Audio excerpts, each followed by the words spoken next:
We are back. It is game 2 of the World Series day. Game 1 last night. John Smoltz joining me. John, you called the game last night. Justin against Aaron Nola. Neither of them got past 5 innings. Justin 5 innings. Nola pulled in the 5th.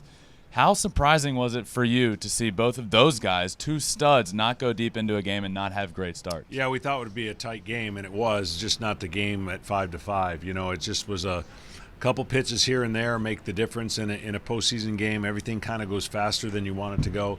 But I thought that early on, both established themselves in a way that Nola gave up some kind of weird hits and then some big hits. And I think that's just the nature of the game. You sometimes have a team that's hot. They don't feel like they can do anything wrong. Philadelphia has all the confidence in the world.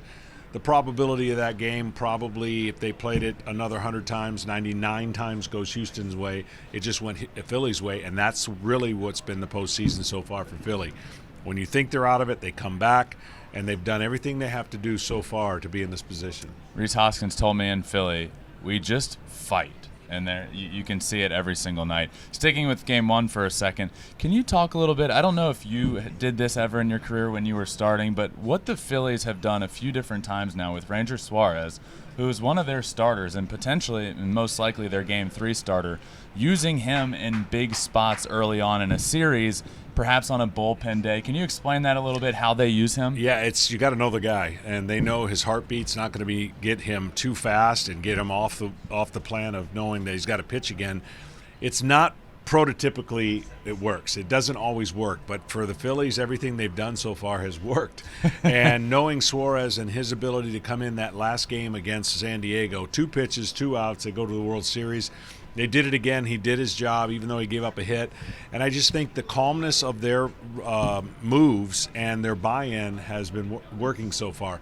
I said from the beginning, and I'll stick with it, a long series doesn't favor Philadelphia. A long series favors Houston. But their formula so far has been pretty good. Steal a game on the road, win all their games at home. This is a different task. They know that getting one's not good enough here. So they're going to look to try to get 2 because Houston has all the capabilities to make this a long series and flex their depth. So we have game 2 tonight. Obviously, Philadelphia wins game 1, and you mentioned it. After this one, we go to Philly 4-3. So in terms of a must-win game, where does this rank for the Houston Astros ahead of heading to Philly for 3? Well, it is a very big one. I liken the series they had against Washington where neither team won a home game, which is still I can't stop thinking about that. One of the most amazing series I've ever done and been part of and watched. So the capabilities are there to win on the road. They won 106 games. The one thing you have to tell your team is as the starting pitcher goes, so does the team. But I think Philadelphia showed Houston that no matter what the score is, the game is well within reach, and that's the one thing I'm sure Dusty's going to say. We need to finish the deal, finish the game. We scored 5, didn't score again, and I think that's going to be the changing factor for their offense. If Houston's offense wakes up, I think they're a tough team to beat. We've seen what Philadelphia's offense has done. It's the reason they're here. Zach Wheeler on the mound tonight. I think in the eyes of many fans of baseball, Zach Wheeler is a little bit underrated. Maybe they don't know enough about him. Can you explain what fans are going to see tonight when Zach Wheeler takes the mound? Yeah, he's a lot like Justin in the fact that his fastball pops, but Justin throws his fastball at a higher release point than Wheeler, and Wheeler gets out extension-wise with his foot to about 7.2 feet, so the ball has a hop feeling.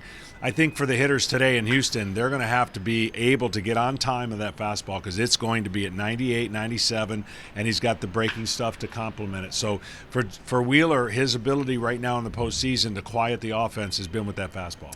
If you're the Houston lineup, how do you attack a guy like that? What's the game plan? Is it attack him early, swing often, or try and get deep into counts and get him out of the game early? Yeah, I think with the way that they used the bullpen yesterday, that would be a great formula, but he's a strike thrower, and so was Nola. I think the biggest thing is know what part of the strike zone you want to hit a fastball to and stay disciplined to it. They've got 3 hitters in Houston that do that well, and then they got 3 hitters that expand the zone and give you outs, and I think that's going to be the difference right now. Where do they go to get outs after their big boys are up? And the bottom part of that lineup has to produce a little bit. It did produce yesterday, but it's going to have to produce in a game like today. You pitched in many big World Series games. Now you're calling World Series games. Last night, Game 1. Where does that rank? Are there still a little nerves when you get in the booth for a World Series game? I actually love it. I can't wait to get this time of the year. The season is a long one for obviously the players, but this is the moment that you get to see great players do great things, and you get to see unexpected things like we saw last night.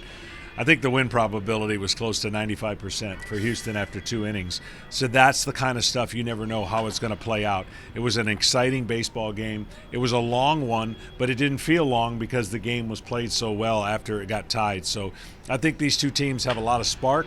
They have a lot of ability to win games, come from behind, and shut teams down. What Philly did last night after the 2nd inning, collectively not giving up another run, is the single most reason why they won. You mentioned what the win probability probably was. I'd be interested to hear from you, from your perspective, and one of the all-time greats. When it comes to Justin last night, that first time through the order, perfect, was great. What did you see? What changed? What did the Phillies do, or what did Justin do? You know, there was a moment in the game where, obviously, when you have a long delay in between innings, that means your team's scoring runs, and they did. Sometimes that long delay just gets you out of your mechanics. The only thing I saw is the fastball command, and he was rushing to home plate a little bit. He was so good with his fastball the first time through the lineup, he could have done whatever he wanted to the Philadelphia offense.